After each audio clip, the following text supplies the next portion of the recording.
Hello, this is the third video for students enrolled on EDST 265, Sex and Relationship Education.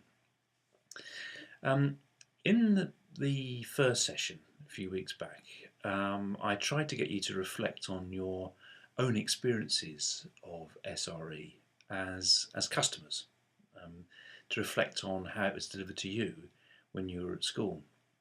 And if you do that, most people of certainly my generation, and I guess of most people of yours as well, even though you're quite some distance from me in age, actually have quite negative experiences. And I wanted you to unwrap in your own minds why that might be, to think about the kind of approaches that had been adopted at that time, and whether we can actually improve as we go through. This week, I wanted you to think about and reflect on your own values, particularly when it comes to sex and relationship education. And one of the exercises we did, if you think back, was to think of a number of messages. There were sort of cards with messages that that you either would want the students to pick up on, or would not want them to pick up on. And by and large, if you do that, if you have a series of statements and a series of messages, most people follow a kind of neoliberal agenda. But one of the cards was there for a reason, and that was the card that talks about abortion. And the reason that was there was because abortion is a topic which generates very strident opinion. On the one hand, you have people who may be sort of pro-life, and on the other end, you have people who believe very much in the fact that it's the decision of the woman. It's the woman's right to choose. Wherever you stand on that spectrum might influence, and probably does influence, the way that you'd look at that question and look at that message. So I was trying to sort of kind of discuss with you how our values may influence our approach to SRE. Now, this isn't unique to SRE, of course. I mean, values in education is a huge area of debate.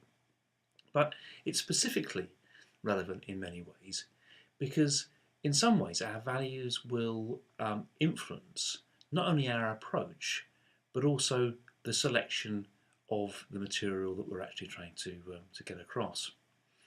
And I tried again to demonstrate that by providing you with a whole list of different activities and different ideas from the curriculum, and asked you to assign an age group. What would be the appropriate age for this to be taught at. And by and large, once again, you kind of agree within 1 or 2 years you could quite clearly demarcate certain areas, certain topic areas for certain ages.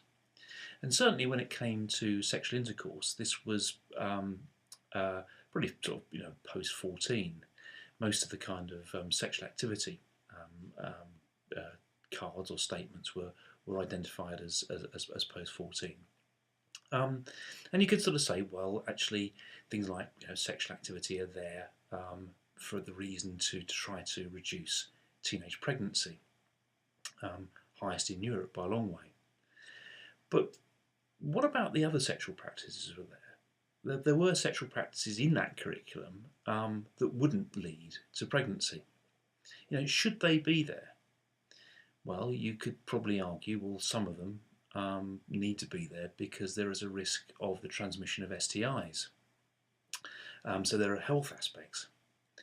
But where would you draw the line when it comes to health aspects? There are other sexual practices that don't lead to pregnancy, can't lead to pregnancy, may not be responsible for the spread of an STI, but may lead to infection or injury.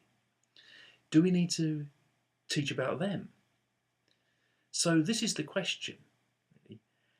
How and where do we draw the line? At what point would you say, no, this shouldn't be in this curriculum? And it may not be because of a conservative attitude that this is immoral, this shouldn't be there. It may be from the perspective that actually This has got nothing to do with us. As teachers, what consenting adults do is entirely down to them. But what is the raison d'etre? What is the criteria for the selection of topics for SRE at each of the age groups, particularly the top one? Because that's what we're going to be talking about this weekend. This week coming, we're going to be looking at the different kinds of topic areas prescribed for each different age group, and I want you to pick apart the reasons for that. Okay, so that's the question. Where do we draw the line? What should be part of SRE and what shouldn't be part of SRE?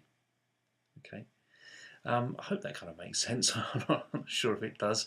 Have a great weekend. Have a safe weekend, and I'll see you Monday. Bye.